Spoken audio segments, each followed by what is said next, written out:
Hello students, class 9th chapter संविधान निर्माण constitutional design.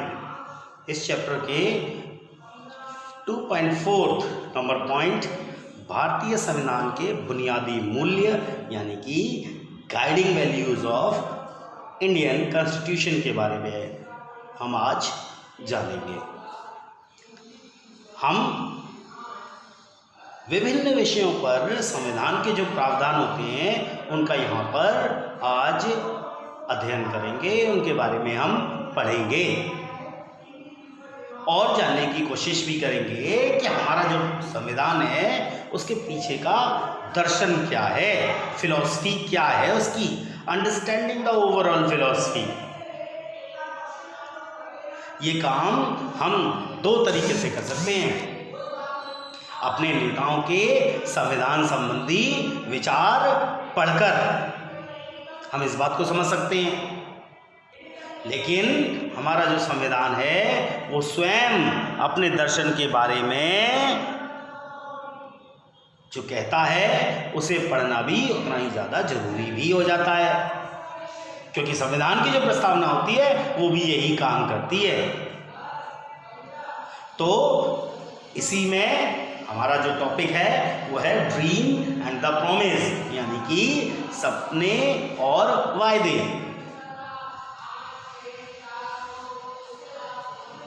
जब हम देखते हैं अपने भारतीय संविधान को तो उस संविधान में हमें जो उस संविधान को बनाने वाले लोग थे उनकी सूची में बहुत से ऐसे व्यक्ति हैं, ऐसे बड़े व्यक्ति जिनका नाम हमें उस सूची में कहीं दिखाई नहीं देता। इस बात पर आपको भी हैरानी हुई होगी और मुझे भी हुई थी जब मैंने ये चीज़ें पढ़ी थी। यानी एक ऐसे व्यक्ति जिन्हें हम महात्मा गांधी के नाम से जानते हैं, उनका नाम इस पूरी सूची में कहीं भी नज़र नहीं आता। वे संविधान सभा के सदस्य नहीं थे, पर संविधान सभा के अनेक सदस्य उनके जो विचार थे उनके अनुयायी थे, उनकी बातें मानते थे, उनके विचारों से प्रभावित थे। 1931 के अंदर उनकी जो पत्रिका थी, अपनी पत्रिका यंग इंडिया, उसमें उन्होंने संविधान से अपनी अपेक्षा के बारे में लिखा भी था, वहाँ बताया भी था उन्होंने। और इस तरीके से हमें ये पता चलता है कि उन्होंने ये बात कही थी कि भेदभाव और गैर बराबरी वाला मुक्त जो भारत है उसका सपना डॉक्टर अंबेडकर के मन में भी था। उन्होंने संविधान निर्माण में बहुत महत्वपूर्ण भूमिका निभाई थी। असमानता को कैसे दूर कर सकते हैं हम, जातिगत असमानता, अमीर गरीब की खाई कैसे दूर की जाए, इन सब चीज़ों को, इस बारे में उनके विचार दूसरों से बिल्कुल अलग थे। उन्होंने हमेशा अक्सर कर गांधी जी और उनके नजरिए की हमेशा कटु आलोचना की थी। संविधान सभा में दिए गए अपने अंतिम भाषण में उन्होंने अपनी चिंताओं को बहुत स्पष्ट रूप से बताया था। तो हम 15 अगस्त 1947 की मध्य रात्रि में जो संविधान सभा में जवाहरलाल नेहरू ने अपना प्रसिद्ध भाषण दिया था, उस भाषण के बारे में थोड़ा सा पहले सुनते हैं। उन्होंने कहा, जवाहरलाल नेहरू ने, कि वर्षों पहले हमने अपनी नियति के साथ साक्षात्कार किया था और अब वक्त आ गया है कि हम अपने वाक्यों पर अमल करें। पूरी तरह या हर तरह से नहीं तो काफ़ी हद तक हमें विचार करना चाहिए। घड़ियाँ जब ठीक मध्य रात्रि का घंटा बजाएंगी, 12 बजेंगे, तब सारी दुनिया सोती रही होगी, लेकिन तब भारत एक नए जीवन की शुरुआत करेगा, आज़ाद हो जाएगा। इतिहास में कभी कभार ही सही पर एक ऐसा क्षण जरूर आता है जब हम पुराने को छोड़कर नए में प्रवेश करते हैं और एक युग का अंत हो जाता है और जब लंबे समय से किसी राष्ट्र की दबी हुई आत्मा प्रस्फुटित होती है, टूटती है, फूटती है, आवाज़ आती है, तो ऐसे पवित्र क्षण में हम अपने आप को और भारत और उसके लोगों तथा उससे भी अधिक मानवता की सेवा में अपने आप को समर्पित कर देते हैं। यही हमारे लिए सबसे उचित समय होता है। आज़ादी और सत्ता हमारे लिए जिम्मेदारियां लाती है। भारत के संप्रभु लोगों के बारे में अगर बात की जाए तो उन लोगों का प्रतिनिधित्व करने वाली इस संप्रभुता संपन्न सभा का में ऊपर आना उनके लिए अब जिम्मेदारी है। वो जब ऊपर आ गए तो भैया अब जिम्मेदारी है, निभाओ इस जिम्मेदारियों को। आज़ादी के जन्म से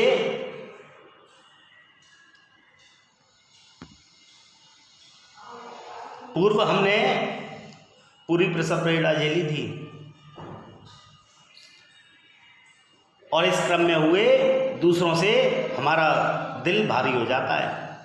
इसमें कुछ दर्द अभी भी हैं, फिर भी इतिहास अब बीत चुका है और नया भविष्य हमारे सामने सुनहरे संकेत देता है। ये भविष्य बहुत बहुत आराम करने या सुस्ताने का नहीं है, बल्कि उन वायदों को पूरा करने का है जो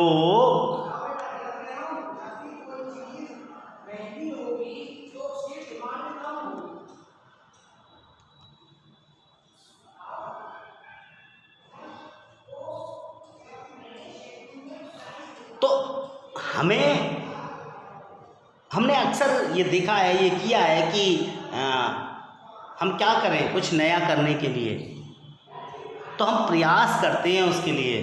तो इसी के प्रयास के अंतर्गत हम आज एक शपथ लेते हैं कि भारत की सेवा करेंगे। और इसकी सेवा करने का अर्थ है कि दुख और परेशानियों में पड़े लाखों करोड़ों लोगों की सेवा करेंगे। इसका अर्थ है कि गरीबी, अज्ञानता, बीमारियों, अवसर की असमानता का अंत करेंगे। हमारे युग के महानतम आदमी की कामना हर आंख में आंसू पोंछने की है, और जब तक हम ये काम नहीं कर लेते, लोगों की आंख में आंसू हैं, कष्ट हैं, तब तक हमारा काम बिल्कुल भी खत्म नहीं होगा। तो ये था। नेक्स्ट जो पॉइंट है हमारा, वो हम बात करेंगे philosophy of the constitution. It means संविधान का दर्शन। जिन मूल्यों ने स्वतंत्रता संग्राम की हमको प्रेरणा दी और उसे दिशा निर्देश दिए, और जो इस क्रम में जांच परख लिए गए, वे ही भारतीय लोकतंत्र का आधार बनते चले गए। भारतीय संविधान की जो प्रस्तावना है उसमें इन्हें शामिल कर लिया गया। भारतीय संविधान की जितनी भी धाराएं हैं, उन सारी धाराओं को इन्हीं के अनुरूप बना दिया गया। संविधान की जो शुरुआती बुनियादी मूल्य हैं, उनकी एक छोटी सी उद्देशिका के साथ शुरुआत होती है। एक स्टेटमेंट है बेसिक वैल्यूज का, इसी को हम प्रीएम्बल ऑफ द कॉन्स्टिट्यूशन कहते हैं, संविधान की प्रस्तावना या उद्देशिका कहते हैं। अमेरिका की जो संविधान है उसकी प्रस्तावना से हमने प्रेरणा ली, और आज की जो समकालीन दुनिया है उसके अधिकांश देश इसी चीज़ को मानते हैं, और संविधान की शुरुआत एक प्रस्तावना के साथ करते हैं। हम अपने संविधान की प्रस्तावना को बहुत सावधानी से पढ़ेंगे और उसमें आए प्रत्येक महत्वपूर्ण शब्द के मतलब को समझेंगे। संविधान की जो प्रस्तावना है वो लोकतंत्र पर एक बहुत ही ऐसा लगता है जैसे खूबसूरत सी कविता को पढ़ा जा रहा है। इसमें वो दर्शन शामिल है जो दर्शन हमें पूरे संविधान का निर्माण से प्राप्त हुआ है। ये दर्शन सरकार के किसी भी कानून और फैसले के मूल्यांकन और परीक्षण का मानक तय करता है। इसके सहारे ये हम परख सकते हैं कि कौन कानून, कौन फैसला अच्छा होगा या फिर बुरा, और इसे भारतीय संविधान की आत्मा इसके अंदर बसती है। अगर हम अपने इस संविधान के बारे में बात करें तो इस संविधान में बहुत अच्छी अच्छी बातें दी गई हैं। उसके अर्थ को यहाँ पर अच्छे तरीके से समझाया गया है। तो भारत का जो संविधान है वो क्या कहता है, उसकी उद्देशिका क्या कहती है, उसकी प्रस्तावना क्या कहती है, हम इसके बारे में जानते हैं।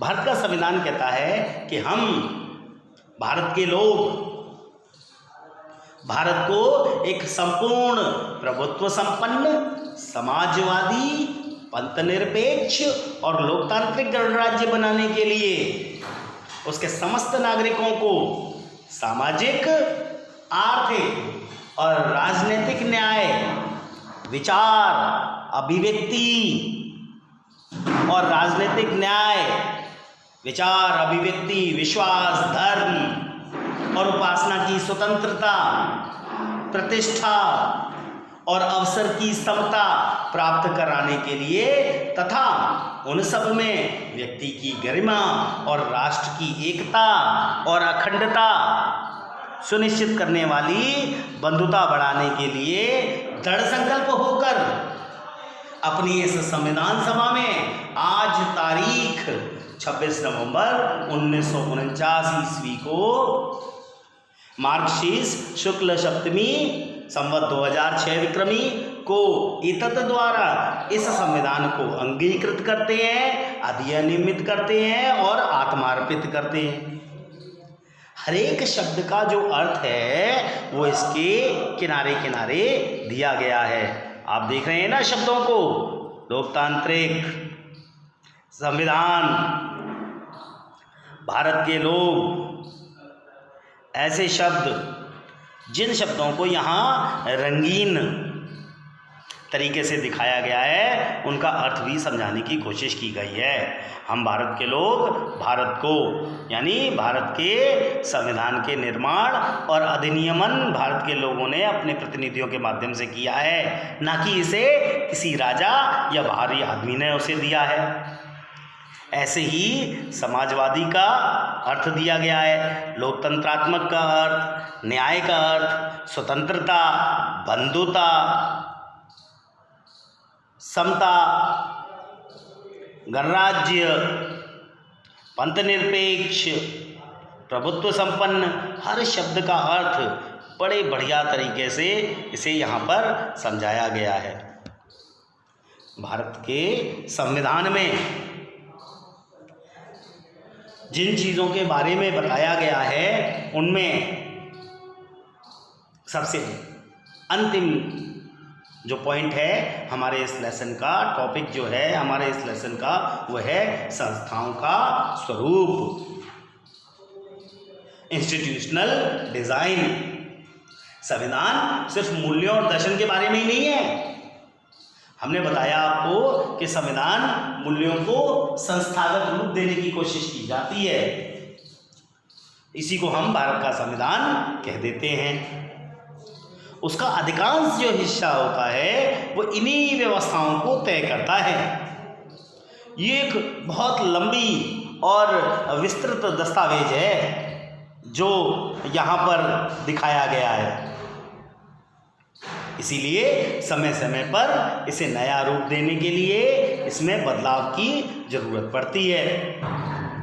भारतीय संविधान के जो निर्माता थे उनको जब ये लगा कि इसे लोगों की भावनाओं के अनुरूप चलना चाहिए और समाज में हो रहे बदलावों से दूर नहीं रहना चाहिए, तो उन्होंने इसे संविधान में शामिल किया। उन्होंने इसे पवित्र, स्थायी और न बदले जा सकने वाले कानून के रूप में नहीं देखा था, बल्कि उन्होंने इन बदलावों को समय समय पर शामिल करने का प्रावधान भी रखा। तो जब कभी भी हमें लगता है कि संविधान में किन्हीं प्रावधानों को सम्मिलित करना चाहिए, तो उन प्रावधानों को संविधान में सम्मिलित भी किया जाता है। जितने भी ये बदलाव होते हैं ना, इन बदलावों को ही हम नाम देते हैं संविधान संशोधन। इन्हें हम संविधान संशोधन का नाम देते हैं। कॉन्स्टिट्यूशनल अमेंडमेंट्स होते हैं ये। संविधान को ने संस्थागत व्यवस्थाओं को बड़ी कानूनी भाषा में दर्ज किया है। भाषा थोड़ी कानूनी रखनी पड़ती है। अगर आप संविधान को पहली बार पढ़ें तो इसे समझना मुश्किल लगेगा, फिर भी संस्थाओं के जो बुनियादी स्वरूप है उसे समझना ज़्यादा मुश्किल नहीं है। किसी भी संविधान की तरह भारतीय संविधान भी हमें ऐसे नियम बताता है जिनके अनुसार हम शासकों का चुनाव कर सकते हैं कि कैसे शासकों का चुनाव किया जाएगा। स्पष्ट रूप से लिखा हुआ है इसमें कि किसके पास कितनी शक्ति होगी, केंद्र के पास कौन सी शक्ति होगी, राज्य सरकार के पास कैसी शक्ति होंगी, कौन फैसला ले सकता है, किस बारे में कौन फैसला लेगा, ये भी साफ साफ लिखा गया है। साथ ही संविधान के जितने भी नागरिक हैं उनको कुछ स्पष्ट अधिकार देकर सरकार के लिए एक ऐसी लक्ष्मण रेखा तय कर दी गई है जिसके अंतर्गत सरकार उससे आगे नहीं बढ़ सकती। आगे आने वाले जो हमारे चैप्टर्स हैं ना इस बुक में, सिविक्स की बुक में, तो आगे आने वाले जो हमारे शेष रिमेनिंग जो 3 चैप्टर्स हैं उसमें भारतीय संविधान के इन्हीं 3 पक्षों के बारे में दिया गया है। प्रत्येक अध्याय में हर चैप्टर के अंदर हम कुछ संवैधानिक प्रावधानों पर नज़र डालेंगे और ये भी समझने की कोशिश करेंगे कि लोकतंत्र की जो राजनीति होती है वो कैसे काम करती है। ये बुक जो है, ये जो किताब है, भारतीय संविधान के द्वारा स्थापित सारी प्रमुख संस्थाओं और व्यवस्थाओं को तो नहीं समेट पाएगी, पर ऐसे कुछ पहलू हैं जिन पर हम कहीं ना कहीं विचार विमर्श या लगातार बुक्स में इस प्रकार की चर्चाएं होती रहती हैं और उनसे हमें ये मालूम पड़ता है कि कैसे ये चर्चाएं आगे बढ़ती हैं। कुछ खास शब्दावली में दिए गए हैं शब्द। रंग भेद, मैंने पहले भी इसके बारे में बात की थी। दक्षिण अफ्रीका की जो सरकार थी उसकी 1948 से लेकर 1989 के बीच काले लोगों के साथ नस्ली अलगाव और ख़राब व्यवहार करने वालों की जो शासन व्यवस्था थी उसे हम रंगभेद कहते थे। धाराएं क्या होती हैं? कोई भी दस्तावेज जो होता है उसका जो खास हिस्सा होता है या अनुच्छेद होता है उसे हम धारा का नाम दे देते हैं। संविधान देश का सर्वोच्च कानून होता है, सबसे बड़ा कानून लिखा हुआ, लेकिन संविधान है हमारा। इसमें किसी देश की राजनीति और समाज को चलाने वाले मौलिक कानून लिखे होते हैं।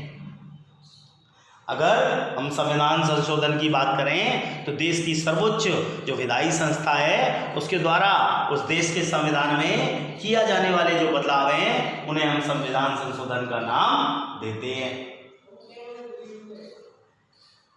प्रारूप क्या है? कोई भी कानूनी दस्तावेज जिसका प्रारंभिक रूप होता है उसे हम प्रारूप कह देते हैं। इस तरीके से हमें देखने को मिलता है कि प्रस्तावना में संविधान का वो कथन जो सबसे पहला कथन दिया गया है संविधान में, उस कथन को जिसमें कोई देश अपने संविधान के बुनियादी मूल्यों के बारे में बताता है, अपनी अवधारणाओं को स्पष्ट करता है, उसे हम प्रस्तावना का नाम देते हैं। देश की सरकार, देशद्रोह जो पॉइंट होता है, देश की सरकार को उखाड़ फेंकने की जो कोशिश करने का जो लोग अपराध करते हैं, इस अपराध को देशद्रोह का नाम दिया जाता है। तो ये कुछ ऐसे पॉइंट्स थे जो आपको क्लियर करना बहुत ज़्यादा ज़रूरी था। सो स्टूडेंट्स, मुझे आशा है आपको ये पॉइंट्स समझ में आ गए होंगे। नेक्स्ट टॉपिक के बारे में, नेक्स्ट चैप्टर के बारे में हम आपको बाद में बात करेंगे। तब तक के लिए धन्यवाद।